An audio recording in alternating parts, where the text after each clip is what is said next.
Chapter 22, The World Today. Question 1. How did advances in science and technology impact us? Since 1945, scientific and technological development has had a transformative effect on human history. By mid-20th century, one of the only places not explored was space, the final frontier. In the early 20th century, Robert Goddard had probed the first ever liquid rocket, which could carry people to the moon.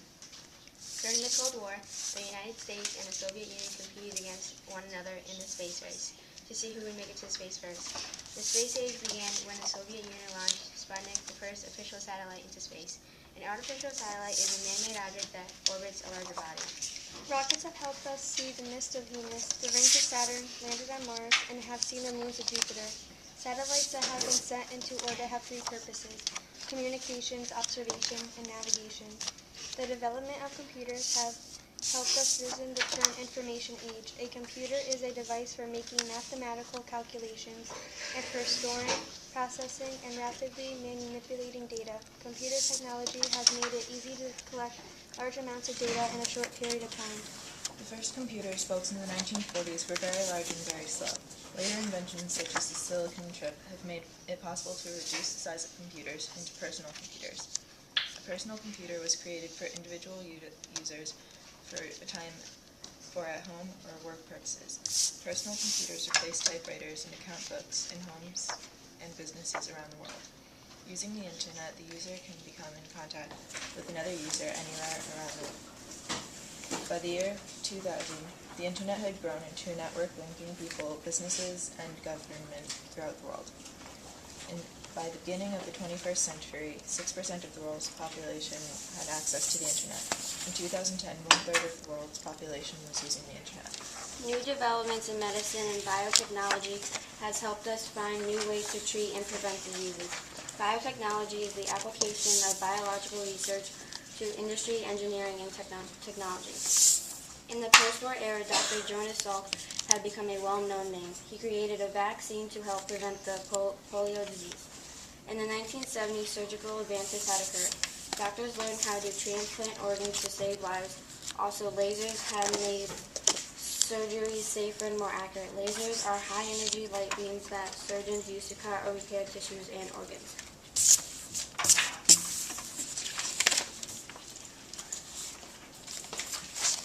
Question 2. What are the social and economic effects of globalization? Since 1945, the social and economic effects of globalization had a big impact on the world. Globalization defines the world of the post-Cold War. Globalization is a process by which national economics, politics, cultures, and societies become integrated with those of the nations around the world. By the 2000s, globalization was occurring at a dramatic, unprecedented pace. Throughout the period of globalization, there was one major effect. It was economic interdependence. Interdependence is mutual dependence of countries on goods, resources, labor, and knowledge from other parts of the world. With this, the spread of goods and ideas have even led to the development of a global culture. With the world being both rich and poor nations, those nations are both linked. They both increasingly depend on largely low-paid workers in developing countries to produce manufactured goods cheaply. Companies are now in industrial nations choose to outsource jobs.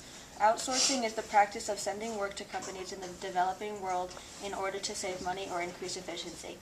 Many technological jobs have been outsourced to India, Russia, China, and the Philippines.